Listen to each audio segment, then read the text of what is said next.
Good morning. Today I will be critiquing Michael Matsil's website. I click on it,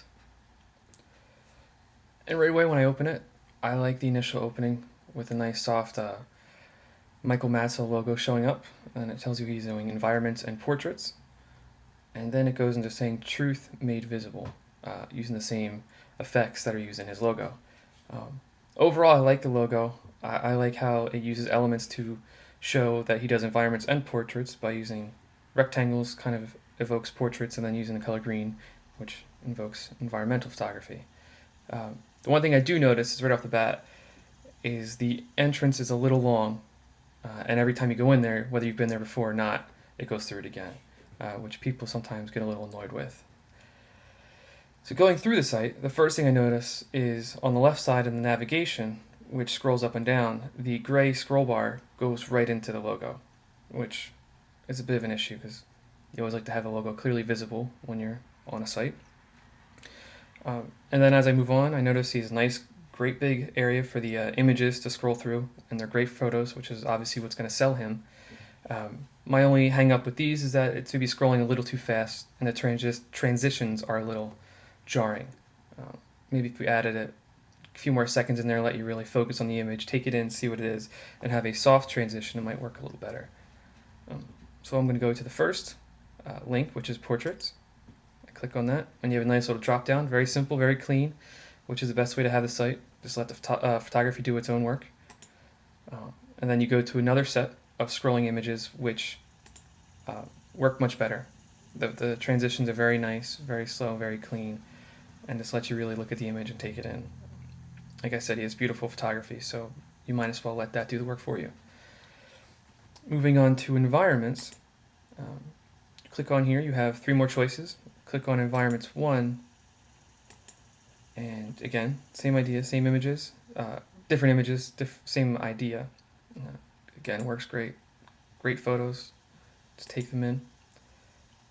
And then I go to the next selection, which is architecture.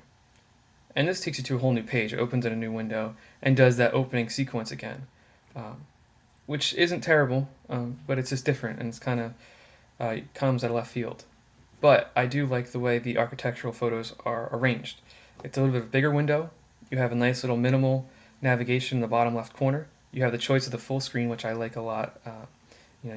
Anytime you can make the images bigger for the user, it's better, especially great images. You have the choice of showing thumbnails, and you can also email the image, which is interesting. And this is a gallery of 37 images, so you can go through and see his architectural interiors and exteriors that way. So I'm going to close that tab, go back to the main page, and click on his profile, his about. Again, simple and clean, nice photo of him, and it tells you about his background. I personally like that, especially when you're looking for a photographer. You want to know he knows what he's doing and what his specialty is, and it's a very simple little bio. I think it works great. Then you have a link to his blog, which does open in a new tab, and I like when blogs open in a different page. It takes you out of the site. It's its own little kind of self-contained thing, which I think works best. And he puts great photographs up here too as well, with nice little stories. And I really like that because it gives a little personality to the photographer and shows what he's doing that's not necessarily a project he's getting paid for, maybe something interesting he sees. So you get a little of the personality. I think that works great. Going back to the site, you have a PDF portfolio, which I think is great. They can print it out, they can save it, anything like that. I think it's always good. Let them take it home, let them think about it, look at it again. It's never a bad idea. I would actually like to see more of these photos on the site. Some of these photos are really interesting, but you only see them in the PDF portfolio. We'll go back. Then he's a client list, which is always good to have, especially when you have some big clients like GE and American Diabetes and the Restaurant Association and things like that. Again, just shows you're the real deal for clients, and they like to know who you work for. Finally, you have the contact page. Always like the contact form instead of putting your email address out there. You have both, but it works. The contact forms always makes it easier. That way you can always make sure you have to get the content you need, the information you need, instead of just kind of a wandering email that may not tell you anything you need to know. So you have that, and I also like you have working links at the bottom that will take you right to Gmail if I wanted to email him. Little things like that are always nice because you have that on every page. It's a nice clean look. Um, Again, the biggest hang up I have, which really isn't a terrible thing, is just the intro to the site. Like I just clicked out of the site and I went back in, and I have to go through that whole thing again.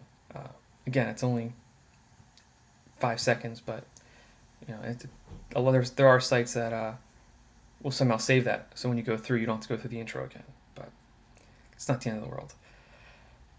All in all, I think it's a really nice site. I prefer the clean look and feel of these things, especially when it comes to a creative portfolio, because you don't want to overshadow the work. You want the work to shine, and this does a great job. As I said, maybe slow down the transitions on the homepage, take the little scroll bar out of the logo, but these are just minor things to an otherwise a really nice, simple site that I think is perfect for any photographer to use. And that's really all I can see. So overall, good site, minor tweaks. And if you have any questions, of course, you can email me at kevin@kevinconleydesign, or if you want to give me a call, my cell phone is 267-275-3376. And we will talk to you soon.